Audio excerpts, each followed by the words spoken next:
Now think about what did the UN do on COVID, and I think the answer is not very much. Now you have two conflicts going on in the world today, two very serious conflicts. Where is the UN on them? Essentially a bystander. So, I know this is an economic conclave, but I would say, as someone in international relations, AI is probably going to be the most profound factor in the global order, probably since nuclear weapons came.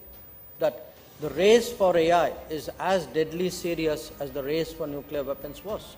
And whoever has the lead on that is actually going to have an enormous benefit in the global order.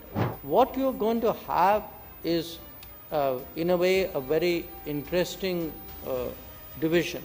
Parts of the global economy or the global supply chain are going to get a certain layer of comfort or trust or reliability on it.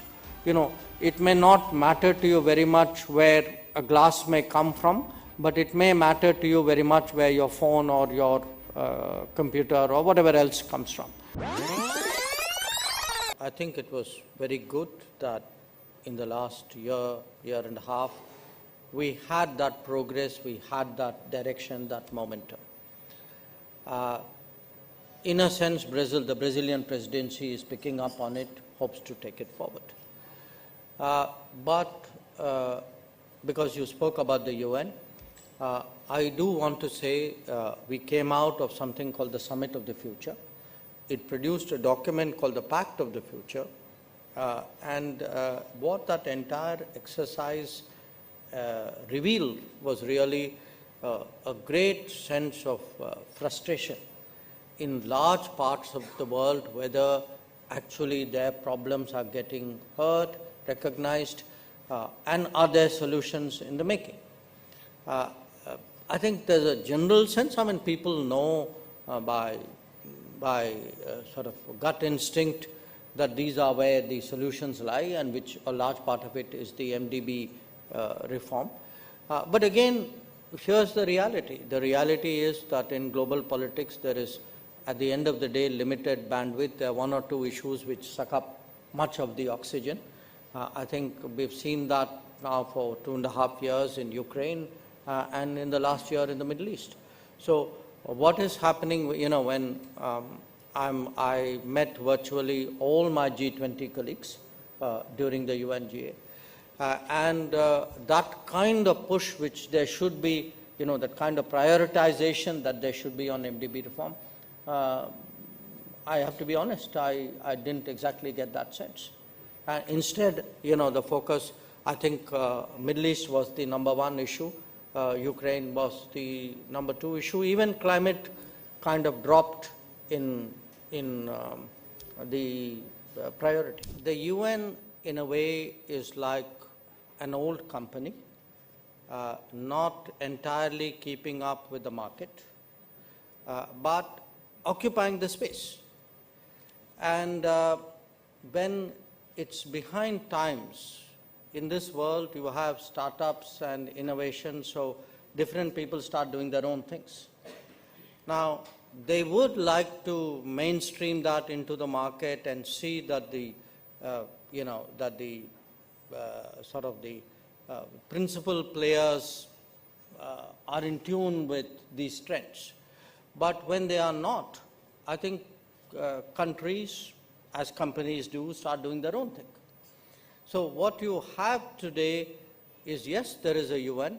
At the end of the day, however suboptimal it is in functioning, it's still the only multilateral game in town. But when it doesn't step up on key issues,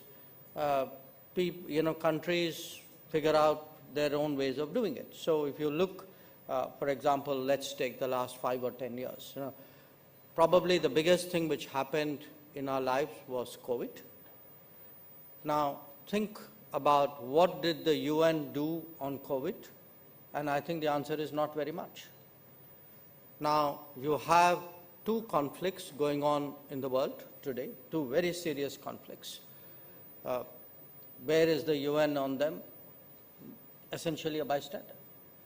So what is happening is that, as you saw even during COVID, countries either did their own thing, or you had an initiative like COVAX, which was done by a group of countries. When it comes to the big issues of the day, I think increasingly you find combinations of countries who come together and say, let's agree on this and let's go and do it. So you have, let us say, connectivity, and you have something like IMEC. So you have India, Middle Eastern countries, European countries, US doing their thing. You have, say, in the Indo-Pacific, how do you, look after the global commons? So you have the Quad, which does its own thing. You had even in climate action, you had the International Solar Alliance. You have the Coalition for Disaster Resilient Infrastructure, all bodies which came from outside the UN framework. So I think today the UN will continue, but increasingly there's a non-UN space, which is the active space, and I think it's telling on the UN. What can we do in respect of the problem? And number two, what can we do for ourselves? So when it comes to the problems, I think it's fairly apparent that the levels of globalization have reached a point where it's very difficult for any serious issue to be contained locally or even regionally. So if you have a war in Ukraine, it doesn't stay in Central Europe or even in Europe or even in the West. If you have something in the Middle East, it doesn't stay in the Middle East.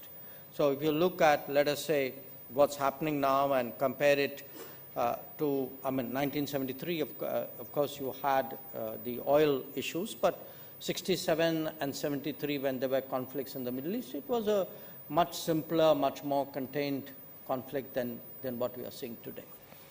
So the first issue is, what do you do if the entire world is going to get affected by big problems? Do you remain impassive? Do you say, okay, we'll wait for it to play out? Or do countries who can make a difference, or at least try to make a difference, do they step forward and try and do it? I would argue that today's day and age and the nature of globalization and the stakes involved, and the impact that it has on the entire world, especially on the global south, those who can try to make a difference should try and do it. And to some extent, that's been the logic, the driving force, the thinking behind some of our activities, say, for example, in respect of Ukraine, which is in the last few months, you've actually had Prime Minister meet President Zelensky 3 times. This is in his 3rd term since June. He's met Putin once, he's spoken to him more often, and the NSA and myself, we've been in touch. And the reason we are doing it is we are one of the few countries, and Prime Minister Modi is one of the few leaders who today has the ability to actually go to Kiev and Moscow and talk to the two leaders and see, are there common points? Is there something we can start? Is there some convergence, some intersection that we can see, which can become a strand which you pick up and try and develop, and see whether things could be better than they are. Surely they can't be worse than they are. Middle East is more tricky in a way because the conflict itself is, there are more parties, not all of them are formal, and not all of them acknowledge their role in what they're doing. But again, it's not that we have been uninvolved. At various times, we have played some role in, if nothing else, in communication between countries, some of whom for political, historical reasons don't communicate with each other. So there is that. So I would say, the reason, again, I connect it up with your Global South observation. The Global South is, because it is the Global South, feeling the pain much more of a global society and a global economy under stress. They would like somebody to do something about it. To the extent that you have a country like India which understands, which is coming in a sense from that family, which understands their concerns, is able to put it across, I think they're very happy about it. They do, clearly support a lot of our initiatives. It was very visible in the UN. From an Indian perspective, what do we get out of it? I think it's in the nature of our situation, the way in which we are trying to manage our rise, is that it's important that we are really connected to all the major players. We are seen as a country with a greater sense of responsibility towards the global polity. And it's part of India's own, I would say, evolution. From a governance perspective, I think a lot of our challenges are how do you simultaneously address the legacy issues of the past, the challenges of the near past and the present, and the possibilities of the future. Now, I'd give you very concrete examples. We are still in many ways looking at, issues relating to health, to nutrition, to literacy, which eventually impinge on the quality of human resources. Now, there are other countries in this continent who prioritized many of those issues ahead of us, who were willing to make that kind of political and resource commitment, for example, to literacy, and have reaped the benefits of it. So I would say before we missed, or we were late, missed the manufacturing bus, I think we were also late in boarding the literacy bus. And I'm giving you literacy only. I mean, I'm not even talking universal primary health, for example. So today we are still, if you look at the achievements of the last decade, if you say from the multidimensional poverty index, we've got 250 million people out. Yes, it's great, but it's something which ideally actually previous governments and previous dispensations should have done. It should have left us in a much better position than having to deal with problems which others had sorted out before. I mean, the same would apply in many of the big initiatives we are doing, piped water, electricity, etc. I mean, these ideally should have been tackled by now. Okay, it doesn't matter. We've inherited it. We are now dealing with it. Now, the manufacturing, I would say, is the near past and in a way the present.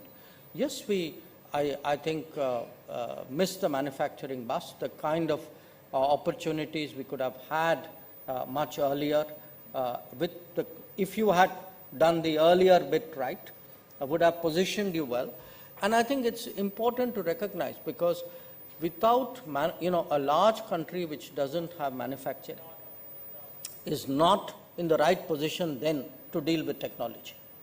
If it is our assumption, rightly, that we are looking today into a different world, a world which is much more tech-centric, then that kind of contribution and that kind of benefit you cannot reap if you don't have an industrial culture, and that kind of industrial culture won't come if you don't have the manufacturing.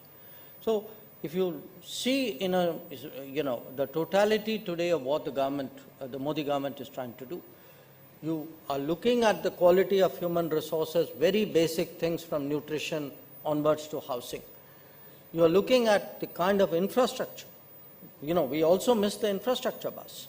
That catching up on infrastructure, doing, one of the big decisions taken in these first 100 days of the government was to create 12 big industrial zones in this country and tie that up with appropriate infrastructure.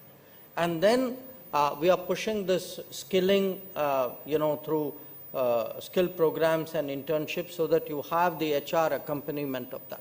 So you have to get the manufacturing, you have to get the HR, you've got to get the infrastructure, you've got to get the global capability centers and the joint ventures coming in, because all of this will add up to position you for the world that is coming. And the world that is coming, I think, is such a fundamental change that, at least, I mean, I know this is an economic conclave, but I would say, as someone in international relations, AI is probably going to be the most profound factor in the global order, probably since nuclear weapons came.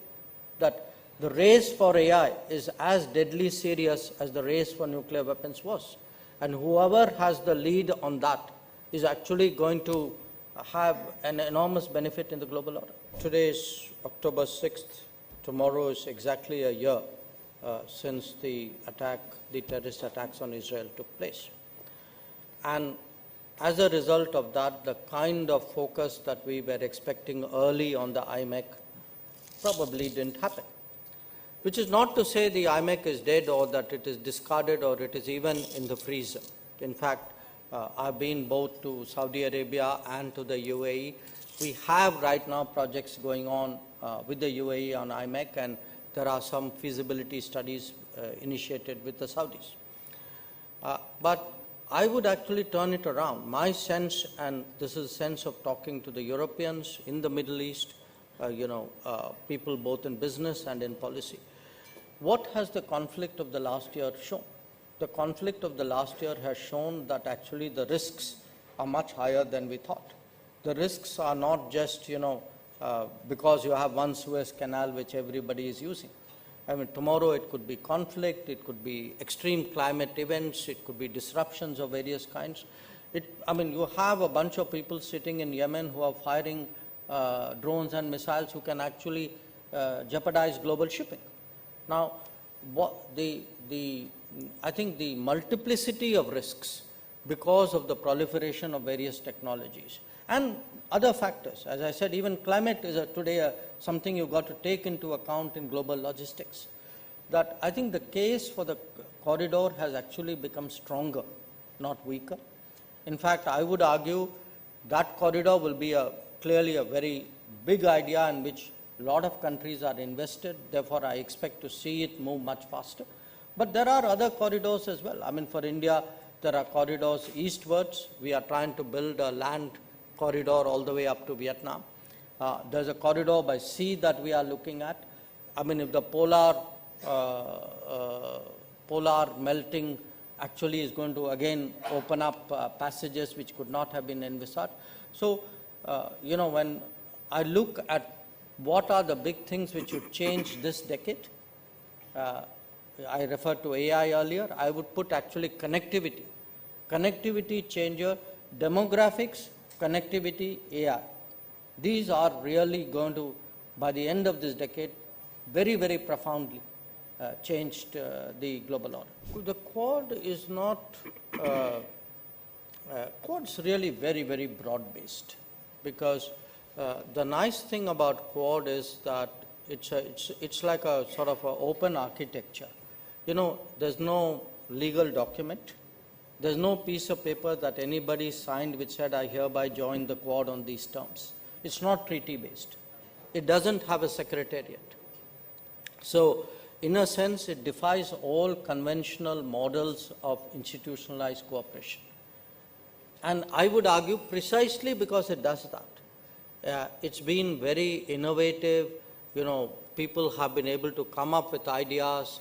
It's been driven very actively through regular sort of virtual consultations, sometimes physical ones. And if you look today at the kind of agenda the Quad has, it's huge. I mean, it's from, I would say, from telecom and connectivity and, climate action projects, to education, to technology, to maritime safety, security. We would have maybe at least 50, 60, 70 different domains today covered by the Quad. So what it has done, is it's partly because I think multilateral has failed, plurilateral has come into its own. And in this particular case, I think the fact that it's not a treaty-based organization, I think has been very, very helpful for its growth. Today, I would actually regard Quad as one of the really key mechanisms in the Indo-Pacific. And I can see that it's, that perception is increasingly shared by other countries. So many other countries want to have to, are interested in interacting in some way with the Quad. Those of us who are members of clubs, it's very rare to be a member of a single club. A lot of us like to go to different clubs. Each club has its own special points. So I think the BRICS is a different combination. The membership is different. The atmosphere is different. The agenda is different. The Quad is different. Now, if we have the ability to go to more clubs, I would say that's good for us. The expansion of the BRICS, because there's huge interest. I mean, we are looking at how do we take that expansion further in the coming BRICS meeting, which doesn't necessarily mean more members, but the fact is that the interest that countries show today in joining BRICS also tells us something. It tells us that many others today want multiple options. They want to have a larger spread in terms of their relationships. I think that's the world we are moving into. So it is a world, when we say, look, it's not just the UN that is getting old. I think the global order itself is getting old. So the kind of what was the norm of the 1940s and 50s, that you have alliances, that you have written documents, that you have clearly defined obligations, you have exclusive relationships, that you will only work with those set of people and not with these set of people. I think all of this is changing. So again, I cannot overstate to you today the cumulative impact of the forces of change. Technology is changing, connectivity is changing, the economy is changing, the international relationship, and they're all playing on each other. Sri Lankans have, they were in really very, very difficult situation. There's very widespread appreciation of the fact that India stepped forward early, India stepped forward massively, and India stepped forward unconditionally at that time to support them. And then, that, of course, positioned them as well for what the EFF with the IMF. Now, they are midway through that program. It has its it has its discipline, it has its requirements. So that's for them, to deal with. In fact, when I was there, the IMF team was also there. But where we are concerned, we are one of the co-chairs of the OCC. We've been very supportive of the need for Sri Lanka to be, facilitated through this, and obviously the Sri Lankan government has its responsibilities as well to fulfill. Now, in terms of the impact of the new government, it's hard to say because you had the presidential election, the parliament elections are due on the 14th of November. So right now everybody is looking at that because it's only when that is completed that you can say the political transition has fully happened. But I met the president and the prime minister, the new president, the new prime minister, and the new foreign minister, and I think they are cognizant of their predicament. They do understand the seriousness of the challenge that they have, but they also have a certain outlook and a certain philosophy, and they have to see how they are able to harmonize all of that. When I was in New York, I met their advisor for foreign affairs, and we had a discussion, and the summary of it was really on their side stress on the importance of cooperation with India. On our side, affirmation of the fact that we believe structurally our relationship is so strong that, there could be political ups and downs, but we think that the structure is sound enough to absorb all of that. Now, exactly how we're going to go forward in the relationship, I think that remains to be worked out, because the main contacts we've had are really the meeting in New York and what our ambassador has been having in Dhaka. So I think it's a bit early for me to really predict the course of that. But by and large, I would say this, that if you look at our neighborhood, with one notable exception, countries of the neighborhood in the last decade actually have regionalized much more deeply than they have done in the last 7 or 8 decades, since independence for us. And the impact of that and the impact of the size of the Indian economy and the willingness of India really to step out and do things for its neighbors and for the rest of the world. I think that is today shaping people's thinking, that whether it was Sri Lanka in economic distress or the fertilizer shortages after the Ukraine war started, or the vaccine demands during COVID, there is that broader regional sense, okay, there's an India, we can ask India, it's a country that is there for us. And I would say in that sense, we are both a lifting tide as well as, it's a paradoxical metaphor, but a ballast as well for the region. At one level, actually, the world is getting globalized deeper and deeper because the supply chains are getting increasingly transnational. There's nothing serious is necessarily made in one country anymore. There are obviously big countries would be an exception to some degree. But on the ground, therefore, you have this interdependence, and on the digital era also an interpenetration. That what you say, what you use, what you process, what is recorded, also much of it doesn't anymore stay within your national boundaries. On the other hand, you have a sort of a social and political backlash against globalization, because the manner in which globalization has been conducted for the last 25 years has led to a sense of job losses and a sort of dissatisfaction with quality of life in many societies. And that's translated into politics. So I don't think you're going to get a clean answer saying, is this going to win or that going to win? I think they're going to coexist with a lot of tension between the two. There's a third factor, which is that, globalized trade, it's not just globalized, it's also weaponized. So when trade is weaponized and finance is weaponized, people will take defenses against that. So one reason for protectionism, or I would say at least supply chain cautions or trusted digital certifications, would happen because there is an element today, national security has become a very pervasive filter through which economic transactions are now viewed.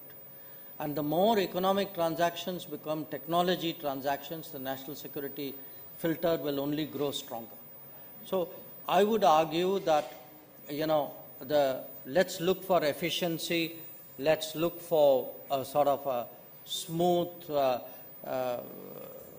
well-functioning, well-oiled economic system. I think that era is behind us. People would compromise on economic efficiency for national security comfort, for privacy protection, and also in some cases they would rather keep the job at home, because that loss of jobs is a very powerful narrative in many geographies. So you are going to get, in a sense, the realities of globalization are going to collide with the forces of protectionism or globalization caution or hedging, call it what you want. And I think that's going to be a big part, that is already a big part of international relations. And most of all, you can see it played out between the US and China.